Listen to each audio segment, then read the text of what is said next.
How to make and create informational infographic on Canva PC. Hello guys, so all what you have to do is simple. Go to canva.com and log into your account. Now click on create a design and search for infographic. Click on the first option and it will take you to this page. Go here, scroll down like this until you find informational infographic.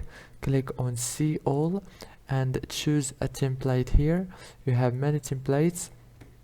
For example, this one, you can edit the text, the pictures and everything right here. It's very easy and fast to edit, as you can see. After you finish, just go here, click on the share option and click download.